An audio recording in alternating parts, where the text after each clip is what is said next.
Saudara-saudariku yang terkasih di dalam Kristus, salam sejahtera untuk kita semua.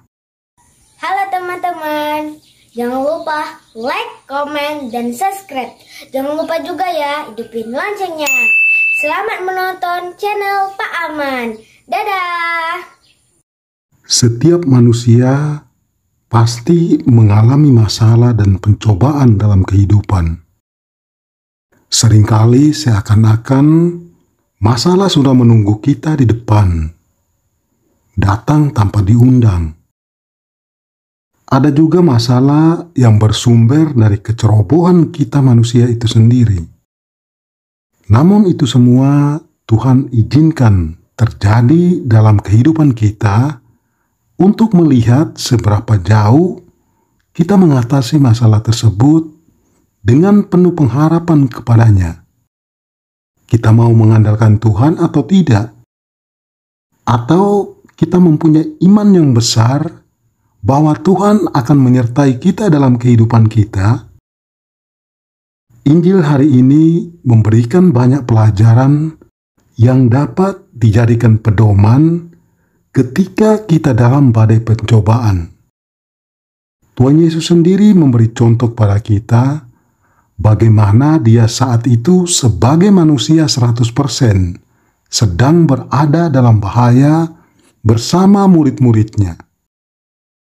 Sebagai orang percaya yang mengerti akan firman Tuhan, kita yang sudah menghidupkan Yesus sebagai Tuhan dan Juru Selamat dalam kehidupan kita, seharusnya respon kita terhadap masalah itu berbeda dengan orang-orang dunia yang belum mengenal Tuhan Yesus.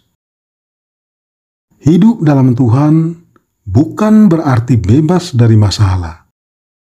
Dan hal ini juga dialami oleh murid-murid Yesus saat mereka berada di dalam perahu. Sekonyong-konyong mengamuklah angin ribut di danau itu, sehingga perahu itu dihantam gelombang, tetapi Yesus sedang tidur. Karena angin ribut, murid-murid Yesus menjadi panik dan ketakutan, padahal Yesus berada dalam satu perahu dengan mereka. Lalu mereka berseru, "Tuhan, tolonglah, kita binasa."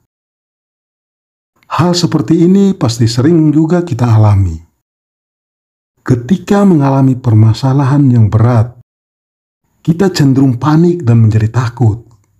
Padahal Yesus bersama kita dan ada di dekat kita. Jangan takut dan panik karena Yesus setia tidak akan meninggalkan kita. Seperti yang firman Tuhan katakan.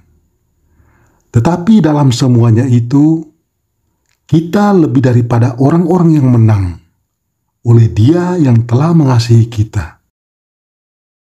Hidup dalam iman adalah hidup bukan berdasarkan pada suatu yang kelihatan, tetapi apa yang tidak kelihatan, serta memandang dan menyikapi segala sesuatu dengan mata rohani kita. Dengan tegas, Yesus mengatakan bahwa murid-muridnya itu seperti sudah kehilangan iman kepadanya. Mengapa kamu takut? Kamu yang kurang percaya. Tuhan mau kita benar-benar percaya kepadanya. Kita tidak boleh meragukan kebesarannya, karena Dia pasti sanggup melepaskan kita dari berbagai pencobaan dan Dia tidak memberikan pencobaan yang melampaui kemampuan kita. Saudara-saudariku yang terkasih, respon yang harus kita miliki ketika kita dalam terjangan badai kehidupan adalah selalu mengucap syukur, karena kita tahu bahwa Yesus akan menolong kita. Hanya nama Yesus yang layak diagungkan dan kuasanya layak untuk kita kagumi dan kita syukuri.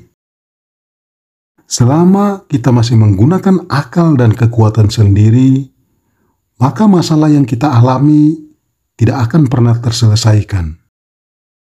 Iman kita menentukan jalan kehidupan ke depan. Maka marilah kita beriman dengan sungguh-sungguh kepada Yesus. Amin. Salam sehat, semoga Tuhan memberkati dan senantiasa menyertai kita semua.